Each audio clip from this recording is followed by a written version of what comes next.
Let's take you live to Dodge County, where authorities are providing us with an update in the on mines the latest and of three outside the missing mines, teenagers. in the neighborhoods surrounding that area, just so that we can do a very thorough search to make sure that we find these boys quickly and safely. So we have a lot of volunteers that have already been in contact with us. And at this time, we would like to let everybody know that we do not need any additional volunteer assistance. Now, still a lot more questions than answers this afternoon. Not a whole lot of new information. We were told there are close to 100 people here searching the area, including volunteers from Milwaukee and several other departments from across the area. The sheriff did mention rumors that these three missing teens were playing that Pokemon Go app on their phone. At this time, he said those reports are unverified. They're not even sure if the boys have their phone. They have yet to receive any kind of information from any thermal imaging software that they are using to try and locate them. What they do know for sure is they are searching a very vast, very tough terrain. There are also, as you heard, 4 miles of old mine tunnels there. CBS 58's Jacob Kittelstead brings us the latest from the perimeter of the search area. Yeah, I'm in the area surrounding the Nita mine where authorities are coordinating their efforts. This is one backyard the neighbor allowed us here. The Milwaukee Fire Department and rescue team is working with local agencies to identify the possible location of these 3 missing teenagers. Now, as I've been here, people who personally know these missing teenagers and their family have been arriving, some volunteering themselves to go on the search. Many of those people we're seeing are being turned away. Authorities appear to be leaning on using trained search teams now as more focus is being put on the Nita mine. This is a well-known area for locals, many of whom told me that they remember sneaking into the mine and its surrounding area as teenagers. As you've heard, the mine is not currently active. The last time it was, that was about a century ago. It's now used by the University of Wisconsin-Milwaukee to study bats. It's described as the Midwest's largest bat hibernaculum, and an estimated 200,000 bats use or live in that space. Now, classmates of the missing teenagers, who we're told are going into their freshman year at Mayville High School, say that this group of 3 missing boys were outdoorsy and rolled together as a crew around town on their bikes. Again, those bikes discovered right outside of this area near the mine. And again, it appears that the search area is shrinking compared to what it was last night, when neighbors tell me they were doing a sweep of the surrounding woods and farmlands. Authorities are continuing to offer updates as soon as they can whenever they get that new information. Word is also spreading quickly around the community. Many people living in this area say that they live within 1 mile of at least one of the 3 teenagers that are missing. Reporting in Hubbard, Jacob Kittelstead, CBS 58 News. And stay with CBS 58 News for any late-breaking details on this story. Of course, we'll break in if necessary and have updates on our afternoon newscasts. Few crews, including those from Milwaukee and Huddersfield and just the general Dodge County area, coming out. And then eventually we saw these 3 kids, not very tall, between 15 and 16 years old, some of them entering their freshman year of high school. Next year, they were all walking. They all seemed to be under control. And people out here are extremely happy right now at this point. As you can see, one community member, she's a teacher at the local high school here. She's thanking one of the rescue crews. But not many people are over here. We were one of the few local media out here when this was all happening, and very happy that we were able to collect this happy video at the end of what was a very stressful point in time for this very small community out here, Mike. No doubt about it, Jacob. Obviously a community-wide effort, not only community-wide, but you're standing in front of Milwaukee Fire Department paramedic unit there. So, crews from as far away as Milwaukee joining in on this search that has had a happy conclusion. Tate Rose, Zachary Huron, and Samuel Lean found safe. Report 3 teenage boys in Dodge County who were missing since yesterday have been found safe. In fact, CBS 58, the only Milwaukee TV station there when the 3 emerged from the woods. Let's listen into this follow-up news conference. David Votzis. Next to him will be from the Madison Fire Department, Assistant Chief Clay Christensen. I did have a chance to speak with one of the individuals that was in the mine. He admitted to me that he was in the mine. They all went in about 3 o'clock yesterday, and they'd been in there a long time. They were exploring. Had nothing to do with any type of an app, as we had, as was speculated. They were just on their way from one place to another and decided they were going to take a little detour and do some exploring. They did not have any other food or water with them. They did have their cell phone flashlights, which is what they used at the beginning. And when I talked to one of the boys, he said they went around in a circle for a while, and at some point when their batteries went dead, they decided it was best just to wait and get some rest. There were only 2 news crews there when the boys emerged from the woods, one of them from Green Bay, and then CBS 58, the only Milwaukee TV station there. Our reporter Jacob Kittelstead and chief photographer Craig Stern were there, and Jacob joins us live from where the news conference was just held. Jacob?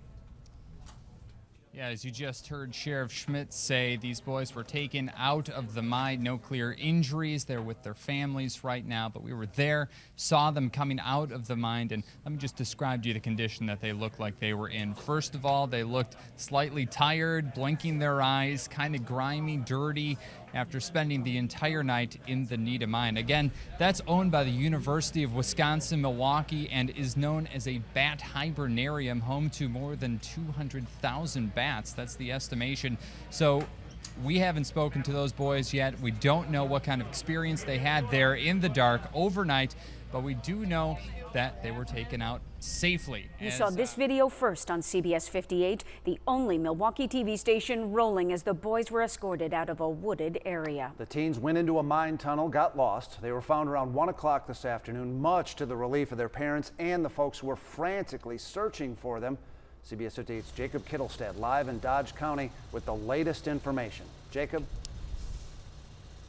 Yeah, authorities met us all here, the media at the Iron Ridge Fire Department, giving us more information on that dramatic video that we captured here at CBS 58 around 12:30 this afternoon. Now, what you're about to see here is the video we captured is 16-year-old Zachary Heron, 16-year-old Tate Rose, and 15-year-old Samuel Line, all being led away from the entrance to the Nita mine. This all happened in the backyard of a home right off of Orr Road, near where that search was centered. Now, this is the end of a 20-plus hour search focusing at the tail end on the Nita mine. Dodge County authorities say the boys told them they went into the cave sometime after 3 p.m. on Sunday. They had a light on their cell phones and a Bic lighter. Well, their cell phones died and their Bic lighter ran out of fuel, so they sat in the dark until authorities made their approach at the end of this morning. Rescue team members say they eventually could hear extremely faint voices yelling for help in the distance, and soon the groups connected. And now this is trespassing on private property owned by the University of Wisconsin-Milwaukee, but authorities doubt that the teens will be charged with that crime. Maybe a couple days we'll talk to the parents and maybe go from there. I think they learned a valuable lesson. In fact, one of them, the one that I talked to, I said, "What is your plan when you go back and talk to your friends about the caves?" And his initial reaction was, "Don't go in there." And this was a huge undertaking for this very small community. I spoke with many members who were involved in the search, and also immediately afterwards you could just hear the elation in their voice, all that stress melting away once they heard that these 3 boys had been found safe. At the News at 5, we'll be speaking more with those community members, as well as hearing more from the 20-plus emergency agencies who assisted in this investigation. For now, reporting live from Iron Ridge, Jacob Kittelstead, CBS 58 News. Jacob, thank you. How you guys doing? Can you tell us what happened here? 16-year-old Zachary Heron gets led to an ambulance, appearing much dirtier than this photo released by Dodge County authorities during the search, showing him and his friends, 16-year-old Tate Rose and 15-year-old Samuel Line. They're here too, also disheveled after a long night in the Nita mine.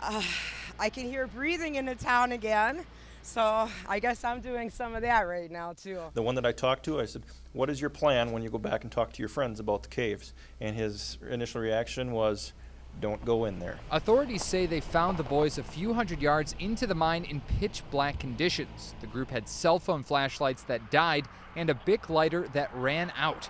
Their families noticed them missing Sunday afternoon. Otto Pavelka is neighbors with Samuel Line's family. The family is supposed to be going on vacation, so I'm, watching their chocolate lab. The parents thought the boys were going swimming. They found the bikes at the entryway towards the mines. I know when I was a kid, my friends that lived up in here, we always traipsed in there, but it's all private property. The boys had been missing about 21 hours until this moment, after rescuers from more than a dozen agencies heard quiet calls for help from the mine. Some community members say they never lost hope. Got too much faith around me, so I'm glad it didn't come to that point.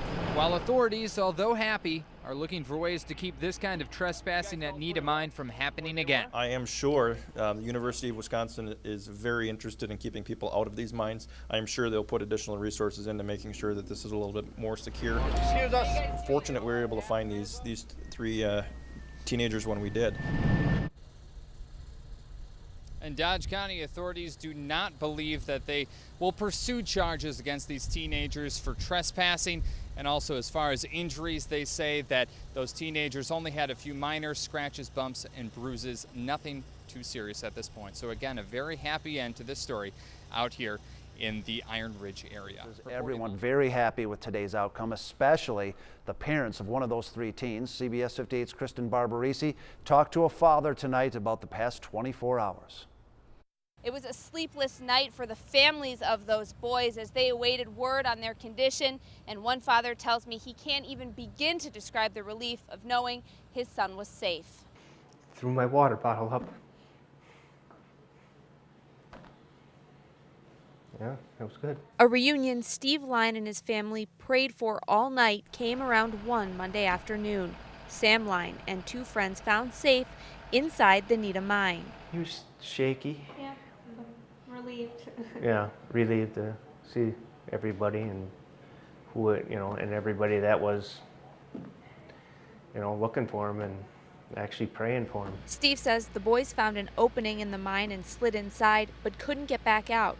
At first they used their phones as lights, but when the batteries died, the teens hunkered down in a cave for the night. He said they cut a different guy's jacket apart and they used it together and they huddled together to stay warm and use it as a blanket. Steve says the teens didn't know crews were scouring the area until shortly before their rescue. And they heard a little faint cry and they all together, they went 1, 2, 3 and they screamed. And though all 3 are relieved to be home, Steve described his son as broken, well aware he'd done something wrong going into the mine. I thought at first I was gonna put the punishment down on him, but after so long I said, I think the time he spent in there, he found out what was what.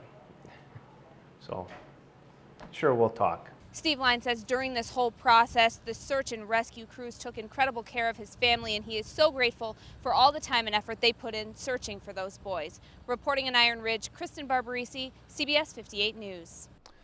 Yeah, in fact, the teens' families released a statement thanking law enforcement for finding their sons. That statement reads in part, "We want to express our utmost gratitude for the countless emergency service workers who united together to bring our boys home safely. We will be forever grateful to each and every one of you for working tirelessly throughout the night and the heat of the day to do this." For more on how that search effort unfolded, CBS 58's David Ade joins us live from the newsroom. David. Hello, Bill. And the Milwaukee Fire Department actually played a huge role in the search effort, especially at the end, and actually ended up finding the missing teens. Today I spoke with the firefighter who helped coordinate the Milwaukee crew that went inside the mine.